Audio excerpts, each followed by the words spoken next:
SIS entertainment present Delhi.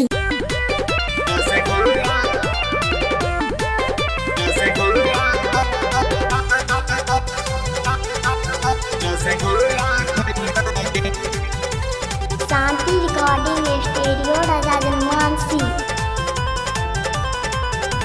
चल दशहरा मेला में पेट फुल्ला खाई है गे, चल दशहरा मेला में पेट फुल्ला खाई है गे, गरम गुलगुल्ला खाई है गे, छोरी रसगुल्ला खाई है गे, गरम गुलगुल्ला खाई है गे, छोरी रसगुल्ला खाई है गे।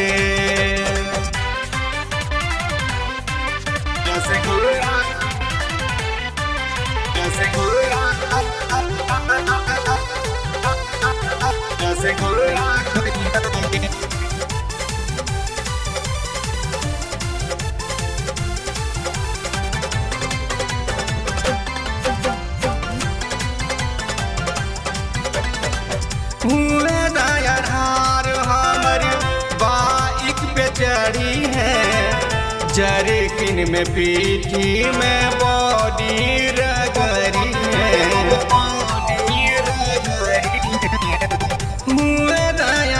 हमर बाइक पे चढ़ी है, जरकिन में पीठी में बॉडी रगड़ी है, लाटर पाटर न चल तो सामुल्ला खाई है गे, लाटर पाटर न चल तो सामुल्ला खाई है गे, गरम गुलगुल्ला खाई है गे, छोरी रसगुल्ला खाई है गे, गरम गुलगुल्ला खाई है गे, छोरी रसगुल्ला खाई है गे।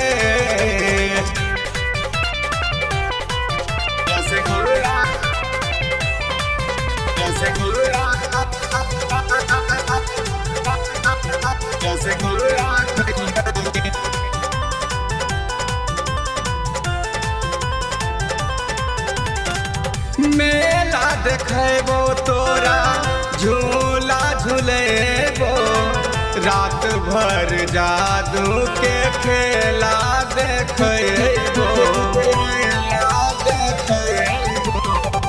मेला देखेबो तोरा झूला झूलेबो, रात भर जादू के खेला देखेबो, झूला में झूली झूली हिचकोला खाई है गे, झूला में झूली झूली हिचकोला खाई है गे, गरम गुलगुल्ला खाई है गे, छोरी रसगुल्ला खाई है गे, गरम गुलगुल्ला खाई है गे, छोरी रसगुल्ला खाई है गे।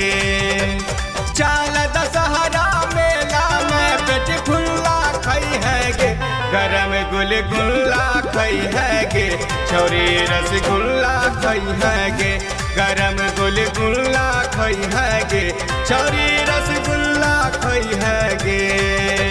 शांति recording studio Raja जनमानसी। SIS entertainment present Delhi.